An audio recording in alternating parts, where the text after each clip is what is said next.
Hello students, today let us learn about alderic acid and its synthesis. An alderic acid is an aldose in which both the hydroxyl function of the terminal carbon and the aldehyde function of the first carbon have been fully oxidized to carboxylic acid. So in this we need a good oxidizing agent so that both the carbon number 1, that is the aldehyde group, as well as the terminal carbon which is having the hydroxymethane, both of this gets oxidized. So hence we are making use of the nitric acid in which both the first carbon as well as the carbon number 6 gets oxidized to the alderic acid. So in alderic acid we see the C1 and the C6 have the same functional groups, that is the carboxylic acid. And one more interesting factor is that the alderic acid, that is the gluceric acid in this case, is having a plane of symmetry. So if we pass a mirror right through the center of this molecule, then we see that they are the mirror images. One part of the molecule is a mirror image of the another part of the molecule, and hence they become achiral in nature and they become optically inactive. So hence this is an example, that is the gluceric acid is galacteric acid is an example of an achiral molecule and it is optically inactive acid. Okay, so next let us learn about the alditols. Alditols are also called as sugar alcohols or polyhydric alcohols or glycols or polyalcohols. Sugar alcohols are organic compounds typically derived from sugars containing one hydroxyl atom attached to each carbon atom. They are produced by reducing the aldehyde or a ketone group of monosaccharides or glycans at the reducing end of hydroxyl group. So alditols is a different class of the sugar alcohols, sugar units, wherein they are produced by reduction.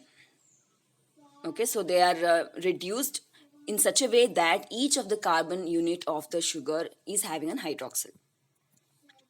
So this is an example.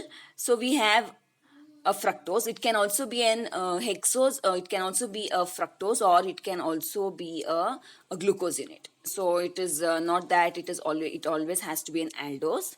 Okay, so here we have taken an example of a fructose unit. So here there is a ketone group at C2. So fructose has a ketone group at C2. Even the ketone or an aldehyde, both can get reduced. So we're making use of NaBH4 in presence of the hydronium ion, wherein the ketone group is getting reduced to a hydroxy, that is hydroxymethane. So here we see C double bond O gets reduced to CH2OH. Okay, or CHOH. Okay, so it is getting reduced to CHOH, which is going to give rise to mannitol. Okay, similarly, the C double bond O at the carbon number 2 on fructose, D-fructose, gets reduced in presence of NaBH4 in presence of hydronium ion to again give rise to another alditol, which is the glucitol. So mannitol and glucitol are, we can say that they are the two hexose which are obtained from the fructose unit, and they are again an example for the alditol.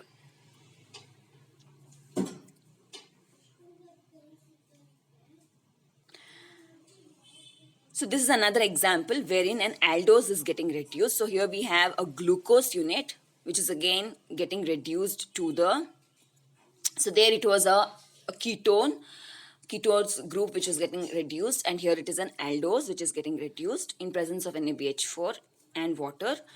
It gets reduced to sorbitol. So sorbitol is used, having a wide application. It is used as sweetener in most of the beverages, and such as Pepsi and Fruity and such examples, wherein it is used as an artificial sweetener, and it is also hazardous in nature because too much of intake of sorbitol can cause a lot of health hazards. So this is the glucose, which on reduction with NaBH4 in presence of water, it's going to give rise to glucitol, which is also called as sorbitol, which is having a commercial application. So alditol is again also can be called as a polyalcohol. So now let us understand how the reduction process takes place. So in the step 1, there is the addition of, see, NaBH4 is rich in hydride. That is, it provides hydride ion. Hydride ion is H minus. So H minus is being provided by NaBH4. It is a very good reducing agent. So H minus attacks at the carbonyl carbon of the aldehyde, wherein the double bond between carbon and oxygen moves towards oxygen to give rise to an extra electron pair on oxygen. So this step 1 is the addition of hydride to the aldehyde group, wherein there is removal of the BH3. Okay, boron trihydride is removed.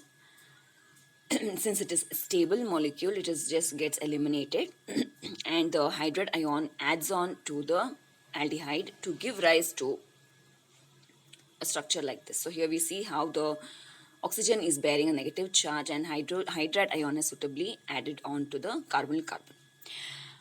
Now the O minus, and since this reduction is taking place in presence of water molecule or also in presence of hydronium ion, so in some examples they are giving as water, in some examples they are giving as hydronium ion, whatever there is, the proton which is being taken up by the negative charge on the oxygen. So here we see at step number 2, there is protonation step reaction which is happening. So O minus grabs the proton from the water molecule right here and OH minus gets eliminated. So this OH minus can react or can form a bond with Na plus to give rise to the sodium hydroxide, and whereas the other product would be nothing but the hydroxy methane which is generated here. So this is a single bond here, RCH2OH. So it is the hydroxy methane.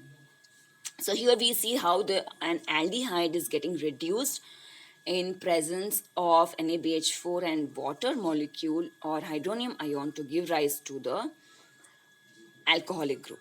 Okay, that's a primary alcohol, which is also nothing but this is the hydroxy methane group. Okay, so this is how the alditols are synthesized, and this is how the reduction of the sugar takes place to alditols, wherein each of the carbon atom is bonded with a hydroxyl group. Okay. Thank you very much, students.